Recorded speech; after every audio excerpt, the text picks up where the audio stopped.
waaw jërëjëf Cheikh maa ngi lay nuyu bu baax di nuyu bépp internaute rawatina yéen ñu abonné ci chaîne Khass TV di rafetlu tamit confiance bi ngeen am ci man ngir laaj ma ñu waxtaan ci wàllum actualité bu ñu nee actualité nag jamono ji yaakaar naa ni wàllum politique moo ci gën a fës jëm ci remaniement bi nga xamante ni am na dimanche bi ñu weesu donte sax am na ay collaborateurs yoo xamante ni ñoom ak président la woon depuis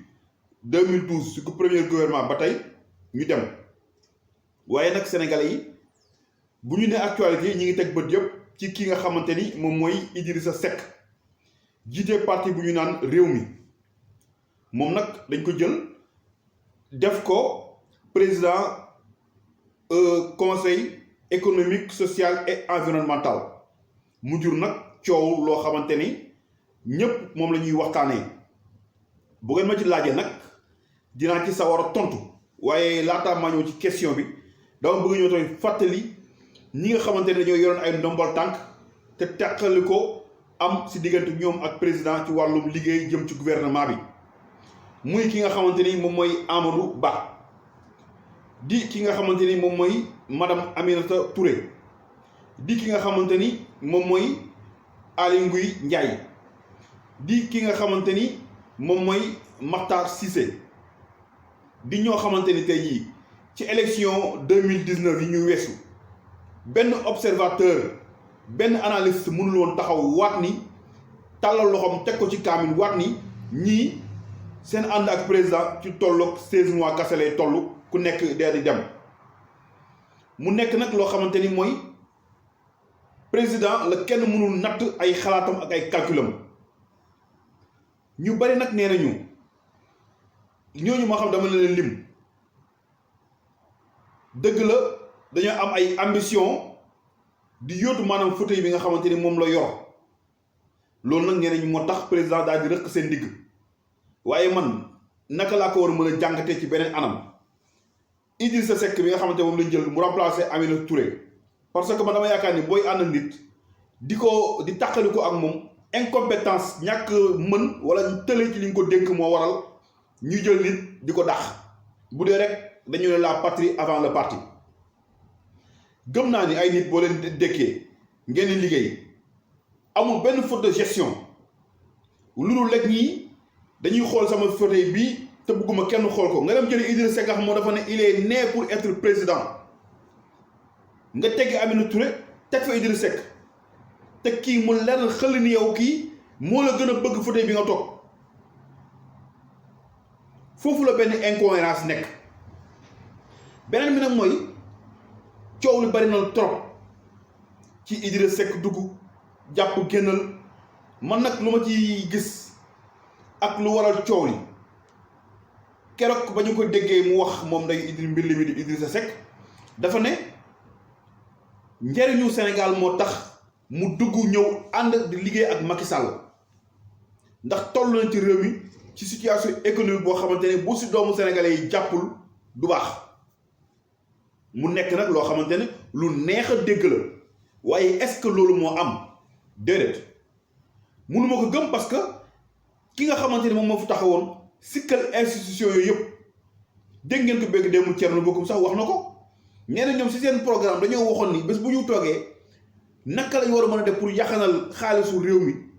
dinañu ko def te yooyu nag daf ci bokkoon jëlee si yenn ay institutions yoo xamante ne CSE bii ci la bokkoon HCCT bii ci la bokkoon ak conseil dialogue social la xaw ma lan ci la bokkoon donc bu ñu demee ba ëlbatiku nga jël loolu nangu ko téeg mu jaral la nga weddi kaddu yi nga xamante ne waxoon nga ko ne président bii gis-gisam jam ñaajo la yam dafay poser problème donc moom Idrissa Seck mën nañoo wax leneen lu dul ni njariñu Sénégal moo tax mu dugg ñëw di ànd ak liggéey ak Macky Sall man mënuma ko jàppee noonu dafa jàpp ni daf ci dugg ngir mën a mieux contrôler son parti politique parce que nag damay faral di wax naan ay xar sax boo leen jëlee takk leen ci garab ga di leen a jox di leen a jegal bool boo xamante ci la ñuy lekk bari na ci partem ñoo xamante ne ndaw yoo xam dañ ko topp gëm ko amuñu si lu ñu jàpp conseil économique social bi nag moom dina ko permettre mu am benn cabinet boo xam ne dina si mën a recruter ses alliés ces jeunes yi nga xam ne dañoo nekkoon ci parti amuñu liggéey wala jàppuñu ci lu ñu dëgër ba pare nag dooleel parti politique am parce que am na budget am na aussi 2 ministres yoo xam ne ñu ngi ci gouvernement bi am na benn député parce que tamit dañuy faral ni parti lu koy doxal mooy ñi nga xam ne dañoo faral ci ay ndomb tànk wala ñu nommé leen par décret dafa am loo xam ne moom la ñuy contribuer ci doxalinu parti bi parce que da ngeen am siège boo xamante ne ay doomu aadama ñoo fay xëy di fa liggéey te ñooñu dañoo bàyyi njaboot ñu bari départ nañ quitté nañ réew mi diggante 2012 ak léegi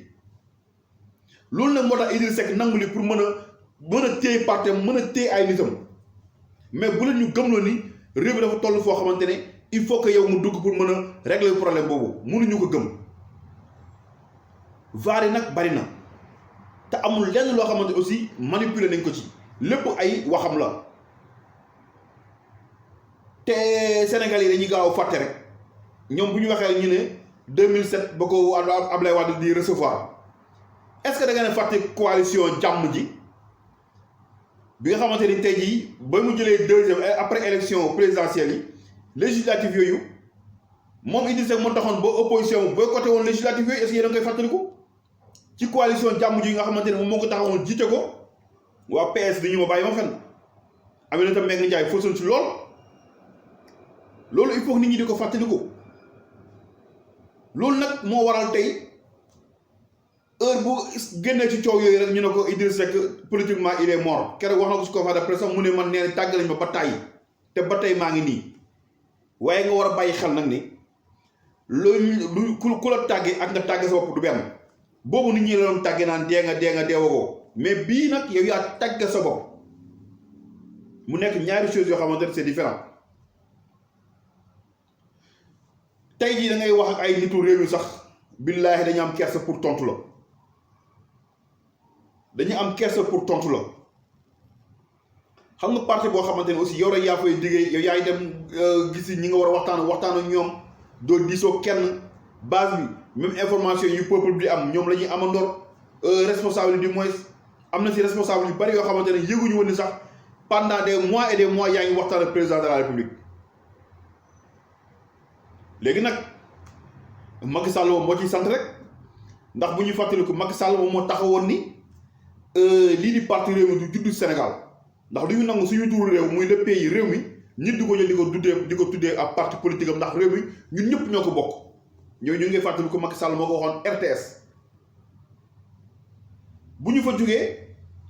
moom Macky Sall moom waxoon ko ëlbatiku jël récépissé jox ko parti réew mi moom Macky Sall moom tamit jëlaat parti réew mi daal di koy rey parce que lii dafay rey parti réew mi amatuñu crédibilité benn yoon ci réew mi askan wi fi nekk nii ñu leen mere bari na léegi nag tout ça pour ça loolooy wax ji coow li bari na wax ji bari na dialogue national dialogue politique lépp rek lii la doon jur nakate tey jii damaa yàgg wax ni Macky Sall ñaari nit yi ci Sénégal la respecté ñi la jox cër képp kuy allié woom tey jii daan naa ko wax loolu ba mu waxee mën na 2 ans demoon naa wax ne leen kii di Ousmane Tanor Dieng kii di Moustapha Niass Amath Dansokho yeneen alliés yu nekk ci parti ci benn bokk yaakaar yëpp Macky Sall faalewu leen ku mu jox cër mooy Idriss Seck ak Abdoulaye Wade xam na ni tey jamono ji Abdoulaye Wade mënatulu ko dara mu teg bët Idriss Seck nag moom mooy jinneem ba tax bu bëggee Dakar ku yéeg daanu bu Idriss Seck bëggee Dakar ku yéeg daanu ana Aminata Touré ana Oumar Youm ana Amadou Ba ana Aly Ngouille Ndiaye ana Matar Cissé ana Ndeye Tické Ndiaye ana ñeneen nekk ñeneen moo tax gis nga gouvernement de divergence la gën a mën lañ gën a jege parce que Omar Sarr bi ngeen jël doole ko def ko ministre jël Matar Cissé teggi ko te ñoom ñaar ñoo bokk seen Dagana jël Ndeye Tické Ndiaye nangoo ministère am jox ko Yankhoba Diattara ñoom ñaar ñoo bokk seen Thiès Samba Ndiobène Ka Aly Ngouille Ndiaye jël Moussa Sy yóbbu ko port autonome Dakar jël Amadou Ba wàccee mën nañ di ko lim ci ñeneen nekk ñeneen moo tax élection locale yii dina métti trop te moytu ma base bu mer waaye nag garab nee nañ buy waaj a daanu day bëri coow toll gu ñu foofu nag fu ñu toll mooy ndax da nga woo Idrissa Seck teg ko sa wet ngir mën a waajal 3e mandat wa illaa da nga ko woo teg ko sa wet ngir ëllëg bu ñu demee nga def comme Abdou Diouf comme Senghor mu ñu defoon ci Abdou Diouf jël Idrissa Seck xool naka la yow mën a tripoter constitution bi élection législative yi ñu jël ko def ko tête de liste mu dem assemblée nationale nga dawal avant mandat bi président assemblée nationale ñëw remplacer la lépp a ngi ci politique lépp a ngi ci bu leen xeeb dara Macky Sall rek stratège la bu leen ci négliger dara loolu nag lépp ñu ngi koy def ci ginnaaw ci ndodd askan wi ñoom ñu ngi nekk ci kar ci bëccëg bi di xaxar Macky Sall doxalinam baaxul gis-gisam jam ñaajo la yem Macky il peut peu Macky lii Macky laa bu guddee ñu ngi raasaati mbiru palais yi ak wala mbiru Mermoz yi dem di waxtaan ak Macky Sall askan wi nag toog fu ñu toog ndaw yi ñu jaral leen seen bakkan ñii di si xuloog seen i waaju ñii di si génn seen kër ñii di si tëdd kaso ñii ñeen ciy gaañ ana ñuy blessé woon Tambacounda ana ñuy forayoon am na si ñoo xam ne ba tey ñu ngi ci kaso ba yëpp politicien la donc ndaw yi dafa il est temps ñu jël seeni responsabilité te xam ne benn politicien waru leen war a mën a jalalati ngeen xeex wala ngeen sacrifier seen life gëm leen seen bopp ñafeel leen seen àdduna tenir leen seen destin en main kenn mënu leen ko jëlal yéen yéen a war a mën a gëm seen bopp yéen la jeunesse sénégalaise bu leen yaakaar mukk ci politiciens yi koo ci yaakaar sa yaakaar tas ku ngeen ci yaakaar rek seen yaakaar dina tas gëm leen seen bopp man gëmuma politicien xam naa ñu naan ay woy Sonko moo ko man ñoom ñëpp man gëmuma boobu politicien sama bopp laa gëm lu ma am ak lu may dund sama njaboot sama bopp laa koy maa koy ñàkk jox ko sama njaboot nguur bu ñu xëyee lu nekk ñu def man sama yoon nekk si nguur na ku nekk def noonu nekk ay entrepreneur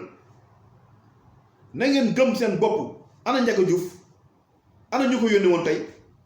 ana ñeneen nekk ñeneen ñoo xamante ni 14 mois yi nga xam Macky Sall si la marché pour accéder au palais ana ñooñu seen njaboot kan moo waxati seen wax ana Mamadou Diop lan lañu waxoon ay njabootam ay pupilles de la nation ana ñu tey bari na ci mën ngeen nag am ko ngeen gëm élection bu jotee ngeen dem voté ko dellu toog mais bu leen bàyyi kenn jaral ngeen xeex wala ngeen xuloo ak pour lan la preuve fu ñuy négocier du ngeen ko fekkee amoon ay jeunesse yi bokkoon ci parti réew mi chaque jour dañ may yónnee ay 50 vidéo Idrissa Seck ay waxam boobu dimanche ba tey na dégguma ci kenn dimanche ba tey dégguma ci kenn lii nag mooy politique lii mooy politique sénégalaise wàllu immigration baa ngi nii kenn waxu ci ñaata ndaw ñooy dee déggoo leen benn parti boo xamante ni bokkoon na si dialogue national bi yëkkati si yàb bi nga yëy si yàb bi inondation yaa ngi nii ñu ci bari ci yéen ñu may suivre faral ngeen bëccëg ci inondation yi ban politicien moo ñëw foofu seet si leen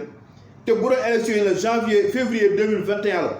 di ngeen gis xeetu politiciens yëpp dina ñëw masawu leen coono lépp lu ñuy def rek seen intérêt bopp moo tax lépp lu ñuy def seen intérêt bopp moo tax nag dañoo war a yeewu dund gi cher bi chômage des jeunes problème mu éducation problème mu santé mosoo dégg benn parti politique wax ci depuis ba ñu commencé seen dialogue politique boobu ba tey amul. ñii nag ngeen gisagum ñu dem Omar Sarr Abdoulaye Baldé Idriss Seck am na ñeneen ñoo xamante ne ñi ngi ñëw Moussa Bocar Thiam dégg ngeen ko nommé nañ ko agent judiciaire de l'État moom dafa quitté woon PS ñëw APR te yow bu fekkoon te allié bu par moralement éthique rek war ko nangu parti allié bu nekk ak yow ngay nangu militant di démission di ñëw ci yow mooy wane ni politique mooy loolu ku amul xol doo mën def politique en tout cas ñi nag ñi ngi xaar lu ci kanam raw li bët dinañ am ay surprise yoo xamante ne dinañ ko gis ci jëmmi jamono ndaxte départ yi tàmbali rek la am na ay poste yoo xamante ne tey jii ki si mel ni Malick Gakou partem ñëw ko teeñu wañaar loxoom mu delloo poste boo xamante ne joxoon nañ ko amoon na fi am na ñeneen ñoo xamante ne aussi mooy loolu di ko promettre nañ leen ba woo leen Mahmoud Saleh moom moo nekkoon moom moo chargé woon woo gars yi moom moo doon doxal affaire yi ba mu jur nag li mu jur yaakaar nag ñu bari si ndaw yi seen yaakaar jàppoon nañ Idriss Seck ne kat nañ ko jox seconde chance waaye tey ñu bari jàpp nañ ñi da leen wor waa partem ñoom nee na ñu ngi koy soutenir te mooy yoon waaye nag askan wi moom du ñu fàtte kàddu yi nga xamante jot na fay jug yëpp du ma nangu benn décret dootuma nommé dootu facilité ma am chef fi wàllum politique bu ma waa Thiès falul soxlaa ak askan wala askanu Sénégal fal ma soxlaatuma benn ndombal tànk yooyu yëpp ay vaar yoo xam ñu ngi koy indiwaat mu benn finalement dañ naan lii lan moo ko fi jar en tout cas daal loolu laa ci bëggoon wax ci laaj bi ma laaj jëm ci rek ci actualité wax tamit ci dugg si Idriss Seck ci gouvernement Macky Sall est-ce que ànd la boo xam ne sax ànd buy continuer la parce que tamit ñaari kuy mënuñoo bokk mbalka lu Moustapha Niasse mën a nangu Ousmane Tanor Dieng mënoon kaa nangu est-ce que Idriss Seck mus na kaa dina ko mën a nangu koo xamante ne musoo nangu sax prononcer le mot président Macky Sall jamais bu ngeen ko déggee moo daan Macky Sall bon ndax yàlla xëy na poste bi dina tax dina ne son excellence monsieur le président Macky Sall parce que fonction oblige donc mu nekk loo xamante ne moom laa bëggoon a wax rek ci kàddu yi di baalu àq tamit ñëpp bu fekkee am na lu si dëng xam ni ci man la ma nit matul bu amee lu si jub nag ñu teg ko suñu loxo suñu borom xam ni moom mooy defar lépp di leen gërëm baax di leen sant yéen waa Khass TV di la gërëm yow aussi Cheikh di leen ñaanal jàmm wasalaam jërë ngeen jëf